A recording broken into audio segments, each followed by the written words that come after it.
Hello and welcome to STARCAST from Planet Waves. My name's Eric Francis Coppolino, host of Planet Waves FM and the author of the Planet Waves horoscope and a few other things here and there, with an edition of STARCAST to go with the May 11th weekly horoscope and articles. In this edition, I'm going to talk about the astrology that I cover in the lead piece for Planet Waves subscribers called The Turnaround. I also did an article looking at issues that remain lingering over and among us here a week after the official end of the claimed COVID-19 pandemic. That article is also on my Substack at planetwaves.org. Thank you for joining me. So we are in one of those rather rich astrological moments. It has been quite a week.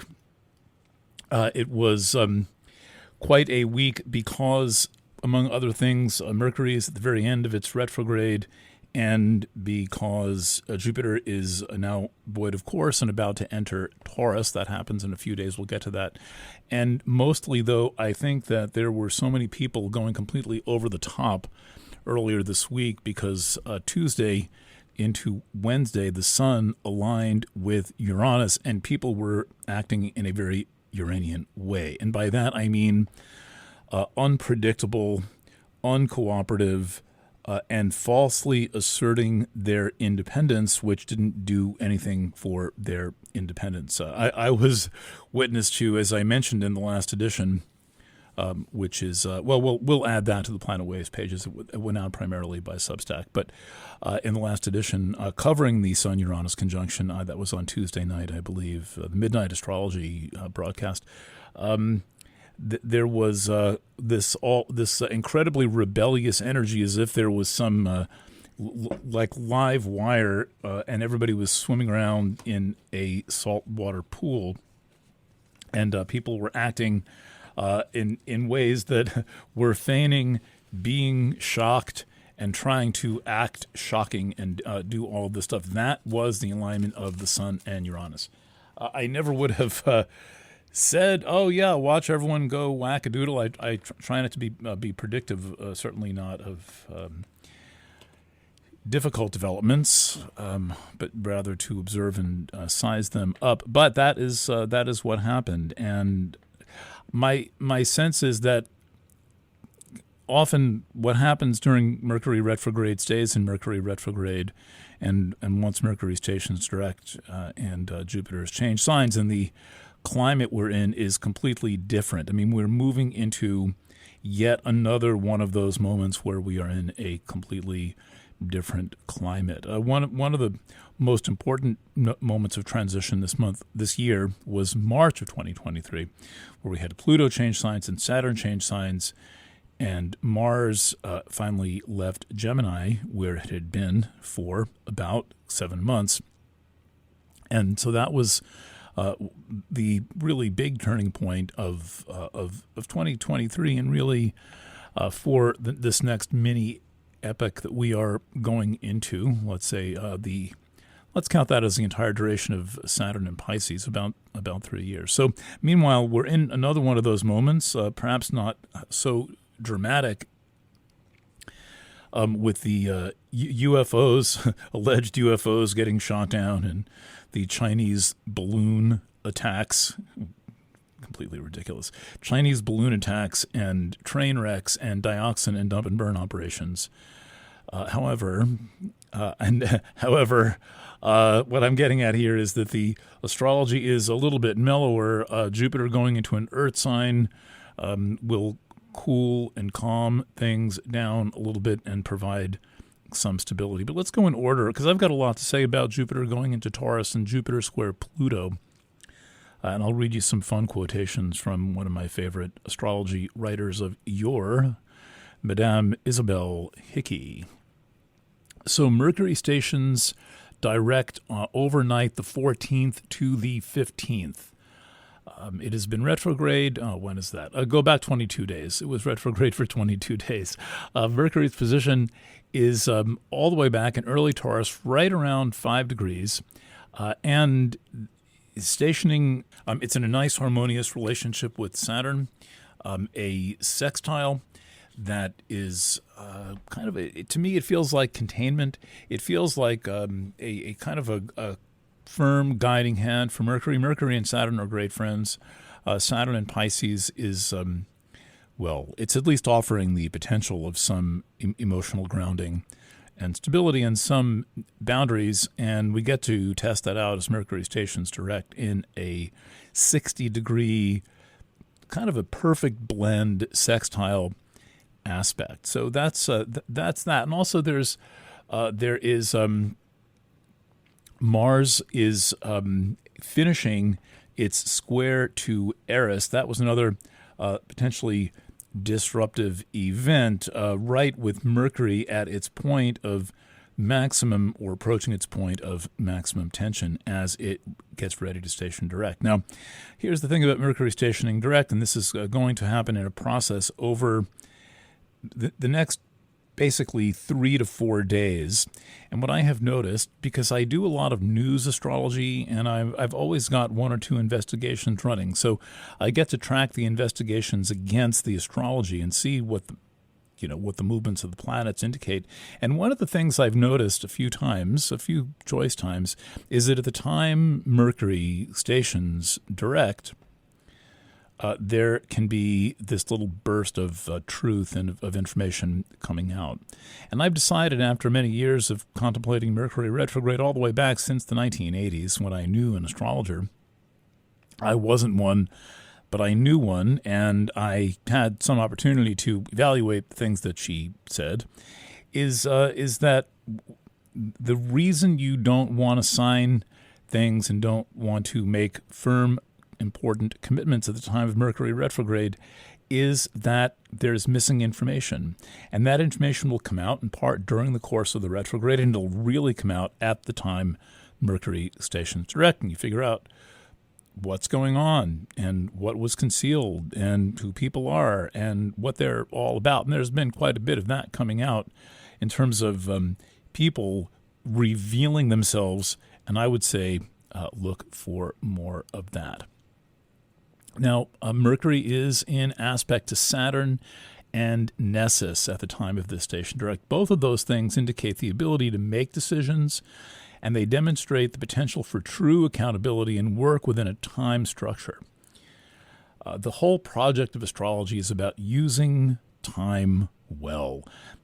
And the Mercury aspect pattern is moving slowly through Taurus. So there's this... the pace matters, and using your time and investing more energy in awareness than in control, because awareness provides the basis for decisions, and control is a kind of illusion. Now, there's one thing about this chart that I think requires a bit of extra caution, which is that the moon is conjunct Neptune in Pisces at the moment Mercury stations direct. And this is an advisory that says, make sure you have your facts and your perceptions correct. So this requires re-verifying, not just checking once. It's not a gut thing. Your gut's almost always going to be wrong under this, but your intuition might be right. Saturn provides the container to put to hold all of this together, but nonetheless, the moon is still going to be conjunct Neptune. So it requires several points of reality checking, and where Neptune is concerned, there is no validation that works so well as the passage of time. So when you don't have a lot of time, you've got to be very careful and leave yourself an out. Now, right after Mercury goes direct, Jupiter ingresses Taurus on May 16th. For a few years, Jupiter mostly does one sign per year, but for a few years it's been dancing back and forth between signs. So in 2020 it did Capricorn Aquarius, then it did Aquarius Pisces for a year, then it did Pisces Aries for a year. We're just wrapping that up, and now Jupiter goes into Taurus, where it's going to stay entirely through May 24th, 2024, when it enters Gemini, and we get to go forward in all directions. Now, Jupiter in Taurus describes an affinity for solid resources, quality, tangible things, both material and spiritual. Jupiter, this massive gas bubble with a rock in the middle, I guess about 12,000 times the size of the Earth, will be tempered and regulated by the practical grounding sign of Taurus associated with priorities and values. Taurus also has strong preserver energy. The preserver is an essential energy. It's a feminine energy, strong preserver energy, which will provide staying power and sustenance to complete many of the tasks commenced with Jupiter in Aries over the past year. But I suggest you choose wisely and do what you want and need to do, and strike the rest off of your list.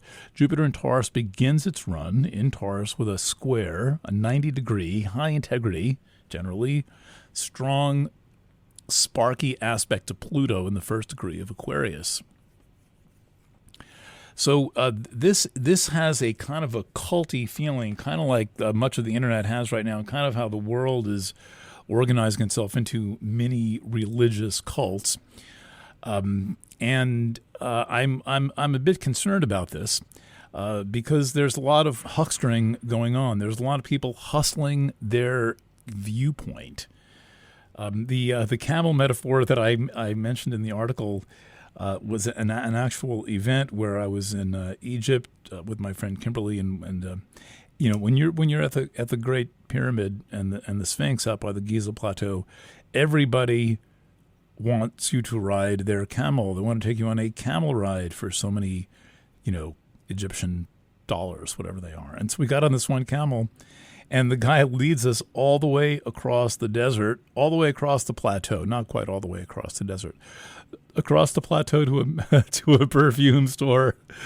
And so his job was to charge people for the camel ride and then bring customers to the perfume store. No doubt he was making out on both ends of that deal. So I checked in with Isabel Hickey, one of my more trusted authors. Her book is called Astrology, A Cosmic Science, and it just kind of gets better over the years. Isabel died in 1980, and I never knew her, but we once reached out to her daughter, and I knew Alan Oken, who was trained by her, and my friend Rob Norris would go to her Wednesday, Thursday night event. She was a lovely person, and I think a really intuitive astrologer. And so what she said in her book, one of the first books, I think maybe the first book to ever delineate Pluto aspect, said that Jupiter square Pluto gives good critical ability, but there's a kind of a devious quality to this aspect. So to me, Pluto and Jupiter in a square says knowledge is power. And Hickey agrees. The power sought many times is no more than a cover for deep feelings of inadequacy. The individual's outlook is based on instinct rather than intellect. Okay, so here we have this kind of it's competitive. It seeks power for its own sake, really. And what Hickey is saying is that Jupiter Pluto, more than seeking power for its own sake, it seeks power as compensatory behavior for a feeling of inadequacy. So when you're dealing with a Jupiter Pluto situation, don't expect people to reason. They're not there to reason, and there's a self-importance problem with this. So beware of that. When people respond to this aspect in a kind of a not a wholly ethical way, they can consider themselves very, very important people. And this, of course, is the dream of our time when nobody is anybody, and so people have to have black cars. Don't you love how many black cars there are? I mean, really? And then tinted black cars with tinted windows. Nothing kind of blares out I want you to think I'm an asshole than a black car with tinted windows. Who must that important person be? So these are the times we're living in. And, what's driving this is, and it is driving a very wide-scale general sense of inadequacy, is that electrical technology, and particularly digital technology, has a way of rendering people irrelevant and taking people out of themselves and out of their bodies and creating situations where people just don't know who they are. And we've had this kind of slowly bleached and stripped away all through the entire digital era and way beyond that. And so one of the ways people tend to respond is that they get violent. They get violent under the influence of digital technology, meaning aggressive and nippy and snippy. And when you see that happening, or if you feel yourself going there, remember that this is a reflection of an underlying condition which could be described as a kind of insecurity of not knowing who whoever's having this feeling is, whoever's having this experience is. And so aggression is a cheap, stupid form of self-actualization. And people use these experiences where they aggress others, and then they can have the feeling of maybe having learned something. I assure you there are better, friendlier ways to do that. Thank you for being a paying subscriber, one way or the other. If you are not one, please do remember that to do beautiful work like this takes resources. This is not exactly a big money operation here, Planet Waves. We're not taking bags of cash to the bank twice a day, but we make enough to provide the services that we provide. And I am keen on reminding everyone of an idea that comes and goes from community consciousness, and that idea is energy exchange. I come here and offer you my thoughts, my ideas, my contemplation, and then all the resources that it took. I truly like to share what I know, so please take part in that exchange and send a little bit back our way. Thanks for listening. Thanks for reading. Signing off from Kingston, New York on May 11th at 1:29 p.m. Bye for now.